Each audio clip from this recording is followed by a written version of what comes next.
В начале встречи прокурор Ингушетии Андрей Васильченко доложил, что во всех государственных и муниципальных органах назначены лица, ответственные за предупреждение коррупционных правонарушений.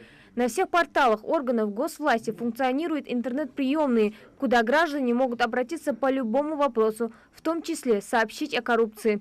В текущем году прокуратурой республики проведены проверки исполнения законодательства государственной службы противодействия коррупции в части соблюдения государственными гражданскими служащими и руководителями учреждений Республики Ингушетия установленных для них антикоррупционных запретов, ограничений и обязанностей, в том числе по представлению неполных и достоверных сведений о доходах, расходах, об имуществе и обязательствах имущественного характера. За отчетный период прокуратурой республики выявлено 620 нарушений законодательства государственной и муниципальной службы. В аналогичном периоде прошлого года их было 747, то есть пошло на спад. На устранение некоторых, которых принесено 28 протестов на незаконный правовой акт. Аналогичный период прошлого года 113. Внесено 56 представлений. Аналогичный период прошлого года 51. По результатам рассмотрения которых дисциплинарной ответственности привлечено 110 должностных лица, аналогичный период 102. Предостережено 99 должностных лица о недопустимости нарушения закона. Проверочные мероприятия проведены в органах МВД России по Республике Ингушетия. Выявлено 47 нарушений, внесено 3 представления, по результатам рассмотрения которых 52 должностных лица привлечены к дисциплинарной ответственности. МВД жестко реагировало на данные нарушения. УФНС по Республике Ингушетия выявлено 63 нарушения, внесено 3 представления, по результатам рассмотрения которых 6 должностных лица привлечены к дисциплинарной ответственности. Он также предложил в целях повышения эффективности работы усовершенствовать систему расстановки и подбора кадров. Глава Ингушетии подчеркнул о необходимости системной работы по противодействию коррупции, а также тесного взаимодействия в сфере антикоррупционной деятельности между всеми структурами власти. По мнению Юнусбека Евкурова, те, кто был увлечен в коррупции, должны быть преданы публичной огласке. Сделать очень серьезный протокол. Я 3 дня даю срок на то, чтобы собрать материалы в протокол. В течение недели доложить вам и Сергею Алексеевичу вам, вот какой-то там опыт, практику возьмите, на телевидении сделать такой час, как он будет называться, там, коррупция там, или против коррупции, вот что-то такое. Естественно, взаимодействие с прокуратурой в первую очередь и с теми структурными подразделениями МВД, ФСБ, Следственного комитета, который будет давать материалы. Но их надо выверять, и в рамках того, что можно озвучить, об этом надо говорить. Сколько, чего, как, фактами и так далее, чтобы это все понимали.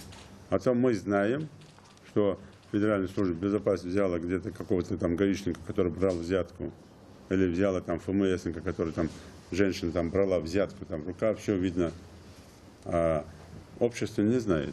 Кроме того, в ходе заседания руководитель региона прокомментировал жалобы жителей Магаса, которые сетуют на то, что не могут устроить своих детей в столичные школы. И это несмотря на то, что проживают рядом с учреждениями образования. Юнусбек Евкуров дал поручение проверить все школы и выявить учащихся, которые ездят из других населенных пунктов. По школам Магасе я в ближайшее время буду проверять, там задачу поставил правительству, но здесь, Андрей Иванович, надо прокурора города подключить. Почему детей, которые живут возле школ, школу не принимают, но при этом в школе учатся, в других населенных пунктах привозят. Но мы видим, да, каждый день там проходящие газели, там, привозящих детей, машины заходящие, выходящие. Это проверить 5 секунд. Это раз. Второе, я запретил временную регистрацию делать в Магасе. Это 2. Нет, это 2.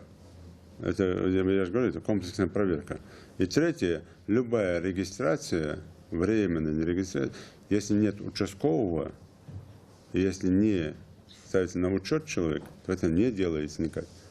И тогда участковый, да, вопрос, какой периодично он обходит свой участок и проверяет. И еще дальше, у нас есть еще комитеты по делам молодежи, социальные отделы, куча всего, которые проверяют этих детей, в том числе родительский комитет школы. Вот здесь вопрос, почему родительский комитет допускает, вы должны лично, вот класс там есть у вас, ваши классные руководители должны лично обойти все квартиры в течение недели и убедиться, что родители здесь живут. И вот здесь комплексную проверку надо проводить, я там стал делать, что проведите эту проверку. И в классах, где должны учиться там по 22 человека, по 36, по 42. Ну, это как может быть такое? Вот с населенных пунктов пускай 1500 мест будет, но не так, что живущий здесь, он возит туда в школу, а те сел везут сюда. Так не должно быть. Я про это говорю. Разберитесь с этим вопросом, изучите. По результатам заседания глава Ингушетии дал ряд поручений, позволяющих усилить работу по противодействию коррупции в сферах, наиболее подверженных коррупционным рискам.